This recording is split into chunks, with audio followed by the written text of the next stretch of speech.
Saturday morning, about 4:20 in the morning, officers in Delta District, northwest section of the city, responded to what was put out as a suicide attempt call with a male that had ingested numerous pills. When officers arrived on scene, they were met with a couple of people outside. The call at this point had elevated that the individual either may have a gun or took possession of a gun. The officers entered the residence, were looking for the individual, made their way up to the third floor attic, where they encountered an individual who had a long gun pointed underneath his chin. The officers began giving commands for the individual to drop the gun. They gave numerous commands for the individual to drop the gun. And after numerous commands, the individual had not dropped the weapon, and one of the officers discharged her firearm, struck the individual one time in the shoulder, neck area. The individual sustained non-life-threatening injuries. He is in ECMC in the trauma intensive care unit in critical but stable condition. The weapon that was held underneath his chin was later determined to be a pellet gun.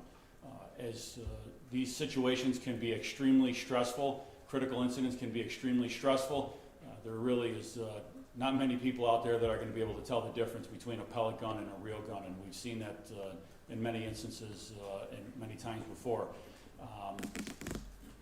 I had an opportunity, and you know that the body camera video was released as part of our continued efforts in transparency. We want to make sure that the public has an opportunity to see when we have these critical incidents.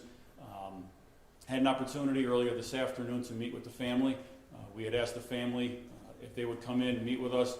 They met with myself, our chief of detectives, and the case detectives on the case, and the case detective supervisor, where we sat down and we played the body camera video that you see that was released, and have an opportunity, like I said, to meet with them. We again expressed that we have a sincere hope of a full recovery, and that the individual does make that recovery and continues to heal. This case, as is always the case, with the officer involved was placed on administrative leave. That is the normal course of business. The district attorney's office is also conducting an investigation, a review of the case for the use of force. That is also the normal course of business. And our internal affairs division has opened up an investigation. At the conclusion of the district attorney's investigation, then the internal affairs investigation will pick up and continue on from that point, where we will conduct a review of the use of force, which is also a normal course of business.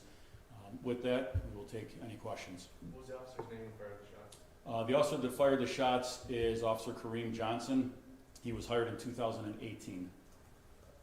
Was he the only one to fire shots, or were there any others? Only one officer discharged the weapon, and as I said, the individual received one gunshot wound to the neck, shoulder area. At what point did the officers realize that it was a pellet gun? Not until after they were able to remove the individual. The officers moved in immediately to begin rendering first aid. The fire department was already on scene outside because, again, the nature of this call was a suicide attempt where an individual had ingested pills, which is an automatic dispatch of fire and ambulance. The fire truck was outside downstairs at the time that this occurred, and it was less than 1 minute before the fire department was upstairs to also take over the first aid and then help evacuate the individual out of there. Officers then took possession of the weapon, and it was determined that it was a pellet gun. When did they, is it from the body cam it showed that it didn't appear they learned about the weapon possibly being there until they entered the house, right? Correct. In terms of behavioral health, the unit that exists in Buffalo Police at this moment, I know that based on the hours that we discussed with that team, they weren't working at the time. What procedures are typically followed by officers when entering a situation where they have a suicidal call if they aren't trained in that specific purview? So this type of call, and there are different type of mental health calls, this was a call where an individual was reported to have taken numerous pills. That kind of lends itself to be a first aid type of a call. When they went there, that's why the ambulance fire were also dispatched. This obviously took a turn as officers arrived, and that happens not just in mental health calls. Officers will respond to calls, and they take a sudden twist, a sudden turn. Facts that are not conveyed in the 911 call reveal themselves when officers arrive on scene. You know, this type of call, even if behavioral health team was working, again, it was about 4:20 in the morning. They are not working during that time, and neither are the clinicians. This would have been most likely a normal dispatch type of a call for our sector cars anyway of this type of a call. If it turned into anything else, then they would obviously contact behavioral health if they're working. Officers also have to conduct or complete paperwork. That paperwork then goes to the behavioral health team. It goes to the clinicians that would then work on a follow-up after the case. Did the firefighters or anybody else go in before the cops got there or no? No, they arrived after. Oh, it was after the cops got? The way that I saw, they arrived after, but no, the police officers went in first. Was this the first time that you've had a call to this residence for this subject, or? I don't want to get in past history of the call. There were some other prior reports, which I'm sure you can get, but you know, what I saw was nothing of a criminal nature against individuals in the house. So, In terms of the care that the individual is receiving, I don't know if Buffalo Police is involved with ECMC or he's been referred to care at all. Anything that you can discuss past that he's at ECMC? I can't get into any of that, especially when you get into medical stuff. I can't discuss any of that. Anyone else? What time and who called 911? The call came out, I believe, exactly at 4:21. I don't want to get into who the caller was. So he was charged with criminal weapons possession second. Can you just explain what that charge means? Yeah, so because this is now a crime scene, now we have a critical incident policy, officer-involved shooting. This elevates to a different level. Our detectives have to come in, and now this becomes a crime scene. Because it's a crime scene that occurred inside of this home, we are required to get a search warrant. Any crime scene that occurs inside, unless we get, it gets into the legalities of permission to search, permission to conduct anything further. But in these situations, we're just going to go ahead and call the district attorney's office, and then we are going to obtain a search warrant.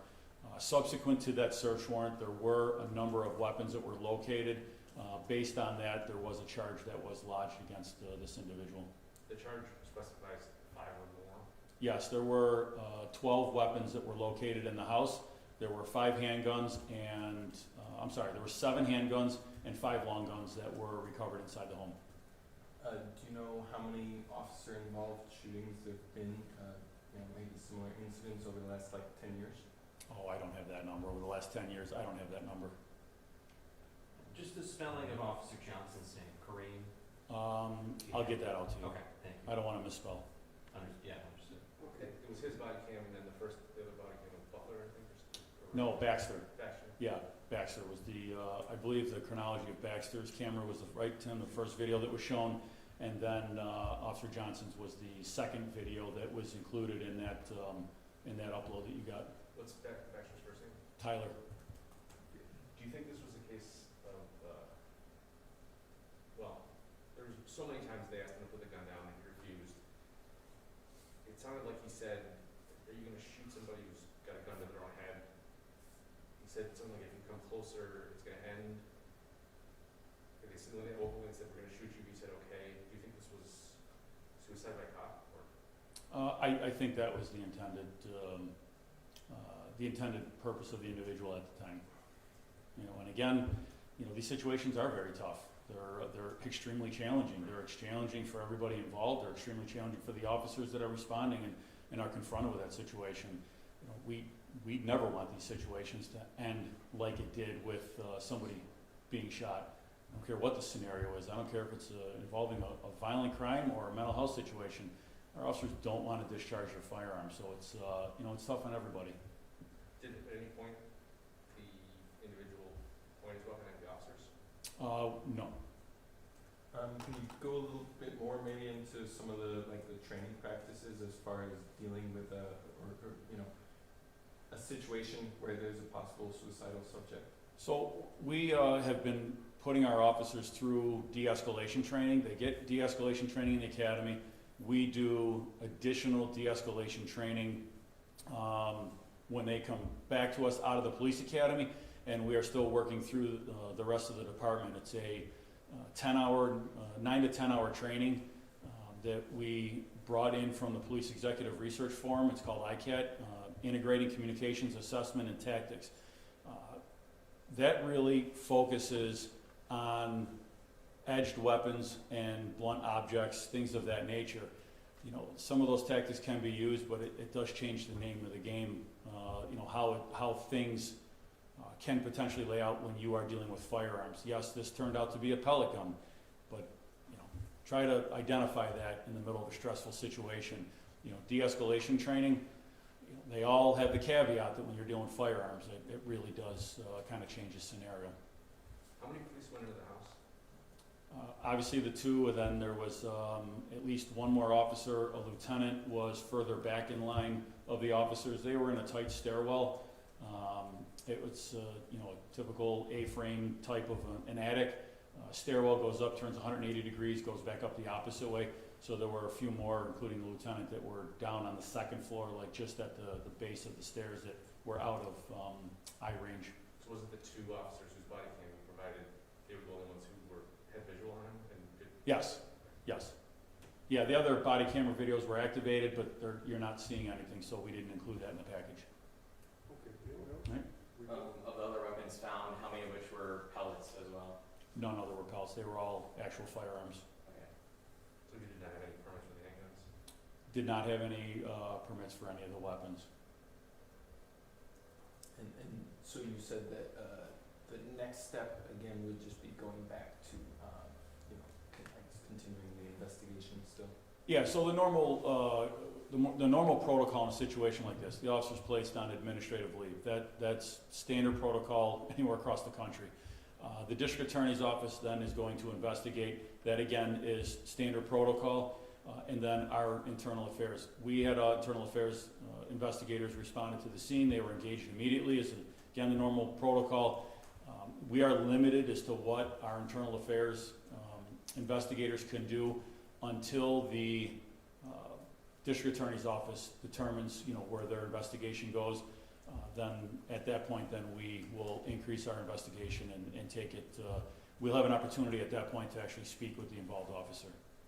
Are the actions of both Officer Johnson and Officer Baxter being looked at, or is it only Officer Johnson, given that this was, it was his gun that was fired? I mean, we look at the whole scenario. We look at every single instance of use of force in this department. Every single time that there is a use of force, no matter what it is, we are required to complete a use of force report, and then those reports are looked at and examined, again, as a normal protocol by internal affairs.